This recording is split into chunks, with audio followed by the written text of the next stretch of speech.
Hey guys, I know this is kind of crazy, but I'm trying this new product to flush a water heater. Very interesting. Let's go out to the barn and see what this thing really does, where we can show you from the inside. The first steps you want to go through, and we've already got it hooked up here, but disconnect the gas or power. Now, if it's electric, you want to disconnect the power, turn off the breaker, something like that. Me, on gas, I would just turn it all the way down to vacation. That way the pilot's gonna stay lit, it's gonna be easier to light back up, but it's not gonna kick up and fire on. Then you wanna go into the house, turn on a hot water faucet. I prefer a bathtub, something that's gonna give me full flow. Turn on the hot side, come back out to the tank, and then turn off the cold water inlet. Then what you're gonna do, you're gonna hook up the drain hose, you're gonna hook up the sediment buster, and then you're gonna take that screwdriver from over there and open up the valve. Now what this is gonna do, you're gonna reach up and turn off the cold water inlet. This is gonna alleviate the pressure on this. Now you notice on here though, I've got this turned off. So literally, I'm letting the pressure come all the way to this valve. I've turned off the cold water inlet. The hot water faucet is open, so there should be, after just a few minutes, zero pressure in this tank. And I say zero, if it's 4 feet tall, there's gonna be, what, 0.8 PSI? Not much pressure. Now, this water heater was empty because, well, as you see, we've cut it in half. This is the same one we did to show you how much sediment was in a water heater 6 years old, 18 years old, and almost 30 years old. Now, I'm not gonna fill this completely, but I wanna put enough water in here so that you can see what's really happening. Now, we have a magic water hose coming from the sky. If this valve on here doesn't work, have your apprentice go up there and shut off the sky valve. He'll know which one it is. And as you see, down here in the sediment buster, we're already getting some murky looking water. Guys, this is the sediment that was in the bottom of this 6-year-old tank.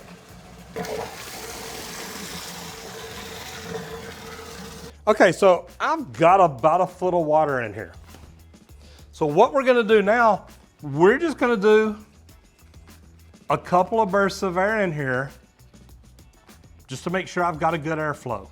One of the main reasons for doing a burst of air right now, if you're a plumber and you've ever opened one of these valves on an older water heater to try to drain it, you know sometimes it does not drain. So what we're gonna do, we're gonna take the air to actually blow pressure back in. Now think about this too if you're a plumber. Now wouldn't this be a great thing to put on this valve before you do drain down the water heater, just to blow a couple of bursts of air in to move the sediment out from in front of the drain valve. So let's hit it just a couple of times. Now we have our compressor set at 75 PSI. Now could you do this with a bicycle pump like I was trying? Yeah, probably not, but I don't know that I'd get any good burst to push enough sediment out of here. So what we're gonna do, literally, did you hear that on the inside?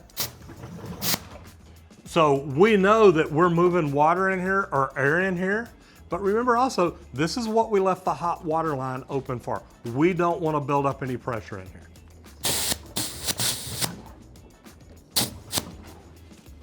All right, so now that we've got this bumped up pretty good, I'm gonna go ahead and open this drain valve.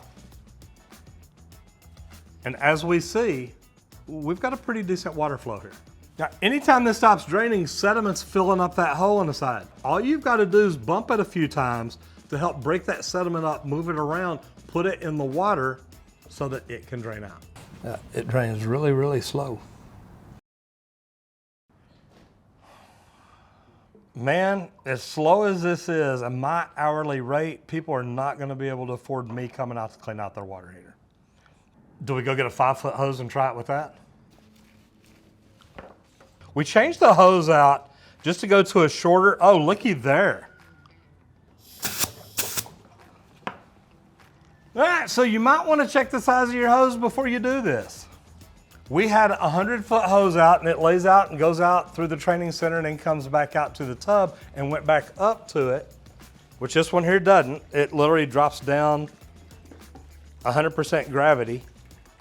And now it's draining pretty good, so let me go back and say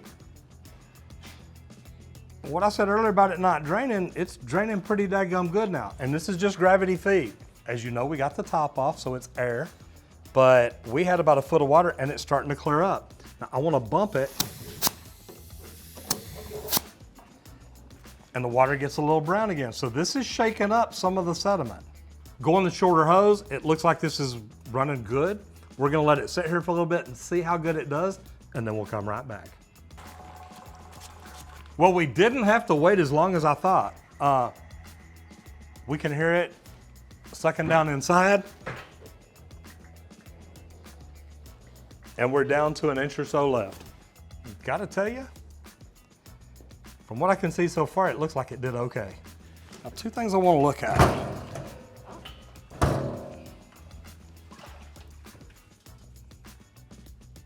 Now, there's still quite a bit of sediment in there.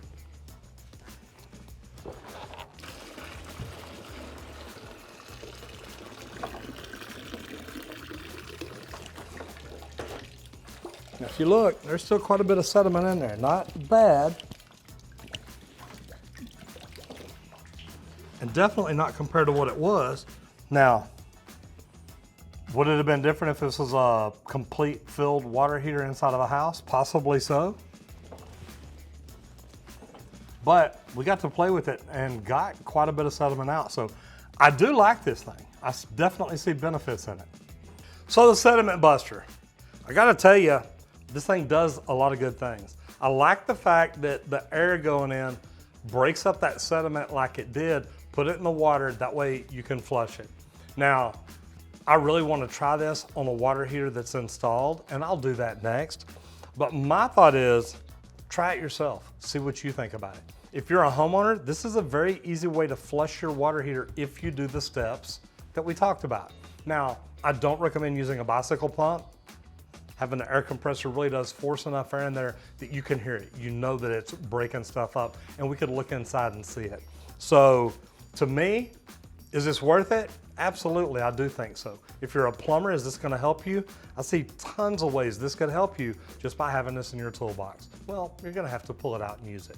Now, we do have an affiliate link down below. That means if you buy it, Amazon does pay me a little bit for telling y'all about it, but it does not cost y'all anymore. So check on the link, go check it out, see how much they are, and see if you think it would be worth it for you as a plumber to have in your toolbox, or you as a homeowner to have around the house to keep you from having to call a plumber.